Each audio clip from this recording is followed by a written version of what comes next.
With only one episode left after this, I genuinely do not know how to sit still right now, because episode 11 of Outlander just gave us everything. The tension, the heartbreak, the action, and honestly, some moments that I was not at all prepared for.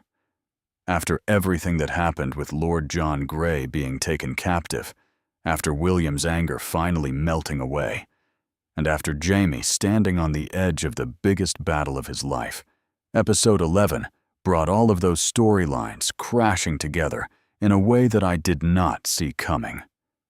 And I have to be honest with you, there were moments in this episode where I genuinely forgot to breathe. The rescue mission for Lord John Grey was something I had been waiting for since the moment Percy made that betrayal. And now that we have finally seen it play out, I have so many feelings and thoughts that I need to share with you. So, let's get into everything that happened, everything it means, and what it is setting up for the finale. Because this episode changed a lot of things. Let me start from the very beginning of the episode, because the way it opened really set the tone for everything that followed. We did not get a slow or quiet start.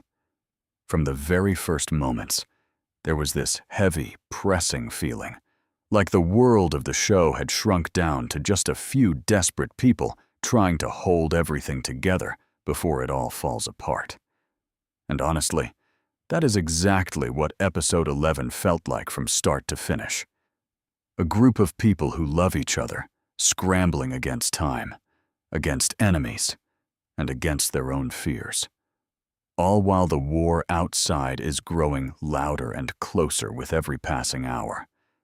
Now, the last time we saw Lord John Grey, he had just been taken by Captain Richardson following Percy's betrayal. And I will say it again, that betrayal still stings. I never expected it. Percy had been this quiet, complicated presence in the background of the story for so long that when he finally made his move and it turned out to be against Lord John Grey, it genuinely shocked me.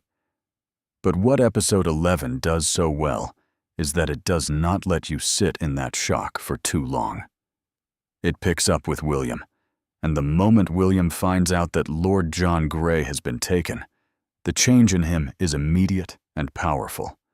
All of that anger, pride, and stubbornness that had been defining his character this entire season disappears, and in its place, you see something much more raw. You see a son who is terrified of losing the man who raised him. And that, to me, was one of the most important things episode 11 did, because William's journey this season has honestly tested my patience more than once. I said it before, and I will say it again. The way he treated Jaime, the things he said about Lord John Grey when he was angry, felt really difficult to watch at times. Not because the writing was bad, but because it was frustratingly real. We have all seen people we care about push away the very people who love them the most when they are hurting. William was doing exactly that. But episode 11 strips all of that away and shows us who William really is underneath all that anger. And the answer is that he is someone who will walk into danger without hesitation for the people he loves. That is not a small thing. That is a massive moment of character growth, and I felt every second of it. So, the question that drives the first half of this episode is simple but urgent. How do you rescue Lord John Grey from Captain Richardson when the entire world around you is preparing for war? Because that is the situation Jaime and William are walking into. Jaime is supposed to be at King's Mountain. The battle is not waiting for anyone. Benjamin Cleveland is already moving. The Loyalist forces are already positioning, and every hour that passes without Jaime is an hour that could change the outcome of a fight that history itself is watching. And yet, when William comes to Jaime and asks for his help, Jaime does not hesitate, not even for a second. And honestly, watching that moment, watching Jamie look at his son and immediately choose him. I felt that deeply, because this is the same Jamie Fraser who spent years unable to even acknowledge William as his own. And now here he is, ready to walk away from a war, ready to risk everything because his son needs him. That is what this entire season has been quietly building toward. And episode 11 finally lets it arrive. The way Jamie and William move together in this episode is something I want to talk about in detail because it genuinely surprised me. I expected their dynamic to still carry some of that leftover tension from the reunion, some awkwardness, some distance, some moments where they do not quite know how to be around each other yet. But that is not what we got. What we got instead was two people who, despite everything, are cut from the same cloth. They think the same way, move the same way, and take risks the same way. And watching Jamie recognize himself in William while they are planning this rescue, there is a quiet pride there that Jamie barely lets show, but that you can feel in every frame. And for William, you can see that even though he would never say it out loud yet, something in him is beginning to understand why Jamie is the way he is and why Jamie made the choices he made. Not forgiving them all over again, because that'll already happened, but understanding them on a deeper level now that he is standing beside him in a crisis. The rescue plan itself is not simple. Captain Richardson is not a careless man, and whoever is writing this show clearly wanted to make sure that saving Lord John Grey would cost something. It could not just be Jamie and William showing up and having everything fall into place. There had to be real danger, real stakes, and real moments where you genuinely wonder whether they are going to make it out. And episode 11 delivers on that completely. There is a stretch in the middle of the rescue sequence where I was genuinely convinced something was going to go terribly wrong. The tension is built so carefully and so patiently that by the time the most dangerous moment arrives, you are already holding your breath without even realizing it. That is good storytelling. That is the kind of suspense that does not rely on shock. It relies on you actually caring about these people, which after 8 seasons we absolutely do. And then there is the moment Lord John Grey himself finally appears on screen in this episode. And I have to tell you, the state he is in hit harder than I expected. Lord John Grey has always carried himself with such dignity, composure, and quiet grace that seeing him stripped of all of that, seeing him vulnerable and worn down, felt genuinely upsetting. This is a character who has given so much to this story, who has loved Jamie and William in ways that were never simple or easy, and who has never once asked for anything in return. Seeing him in that position made the rescue feel personal in a way that went beyond just plot mechanics.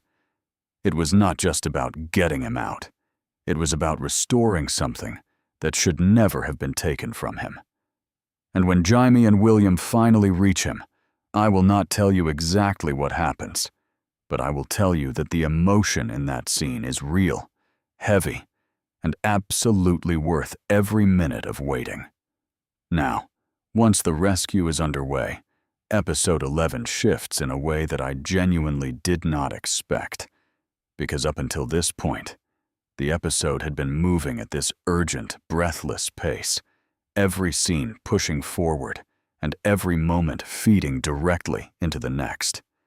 But when Jamie and William finally get to Lord John Grey, the episode slows down. And I want to be clear that this slowdown is not a weakness. It is one of the smartest things this episode does, because after all of that tension and danger, the show understands that the audience needs a moment to breathe. More importantly, these characters need a moment to breathe. What follows is one of the most quietly powerful stretches of the entire season, and it centers almost entirely on the relationship between Lord John Grey and William. I have been thinking about Lord John Grey's place in this story for a long time, and I think what makes him such a remarkable character is that his love for William has never been the loud, dramatic kind. It has always been steady and patient, the kind of love that shows up every single day without announcement or expectation. Lord John Grey raised William not because he had to, not because anyone forced him, but because he chose to. And that choice, made quietly and without fanfare, shaped everything about who William became. So when William sees Lord John Grey in that condition, worn down, vulnerable, and stripped of the composure that has always defined him, and when you watch William's face in that moment, you understand everything.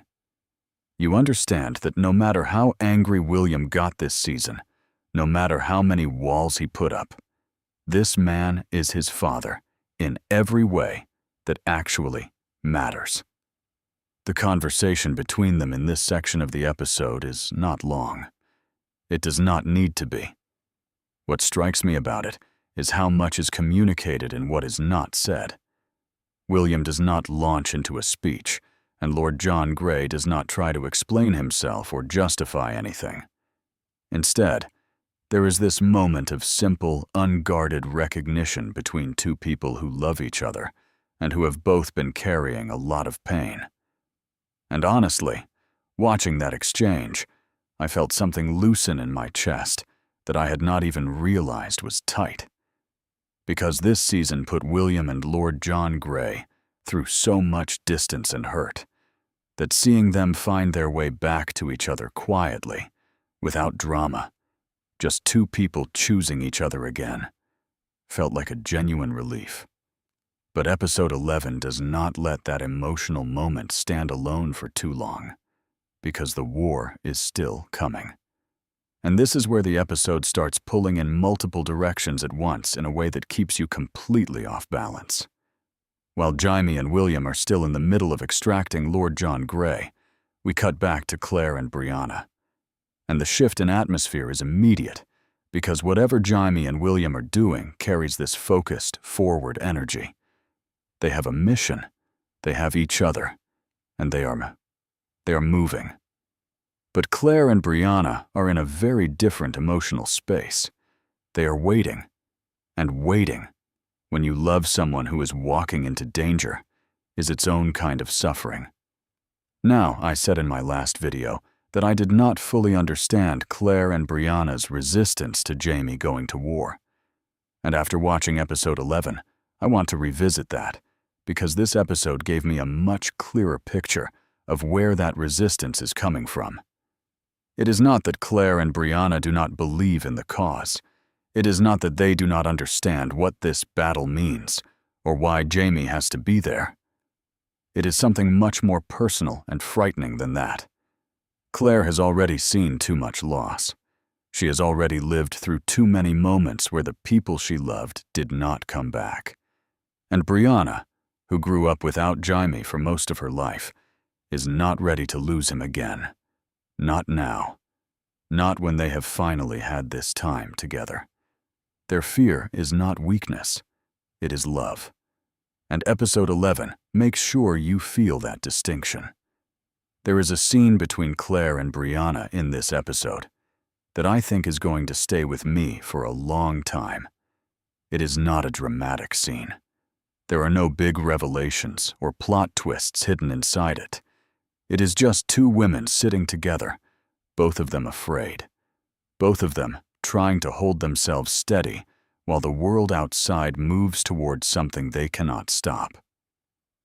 And the way they talk to each other in that scene, the honesty, the gentleness, the way they do not try to fix each other's fear, but just sit with it together, reminded me of everything I have always loved about the women in the show. Outlander has always understood that the emotional courage these characters carry is just as significant as any battle, and this scene is a perfect example of that understanding. What also happens in this section of the episode, And what I found genuinely surprising is that we get a much clearer look at Captain Richardson and what he actually wants. Because up until now, Richardson has been this somewhat shadowy figure, clearly dangerous and clearly operating with his own agenda, but not fully explained. Episode 11 starts pulling that curtain back, and what is underneath is more complicated than I expected. Richardson is not simply cruel. He is not a villain who enjoys causing pain for its own sake. What he is someone who is completely and utterly convinced that what he is doing is right. And somehow, that makes him more unsettling than a straightforward villain would be. Because you cannot reason with someone who has already decided that the ends justify everything. You cannot appeal to their conscience because in their mind, their conscience is exactly what is driving them. Richardson believing fully in his own righteousness is what makes him genuinely dangerous. And episode 11 finally lets you see that clearly. The moment where Jaime comes face to face with Richardson in this episode is one I want to talk about specifically, because it is handled in a way that I thought was really intelligent. There is no shouting. There is no long, dramatic confrontation where everyone says exactly what they are thinking. Instead, it is two men who understand each other completely, who see exactly what the other is, and who both know that this moment is going to end badly for one of them. The restraint in that scene is what makes it powerful. Jaime does not need to perform his anger, and Richardson does not need to perform his authority.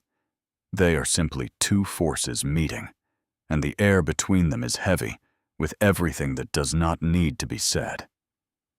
That kind of writing and performance is exactly what the show is capable of at its best, and episode 11 reminds you of that completely.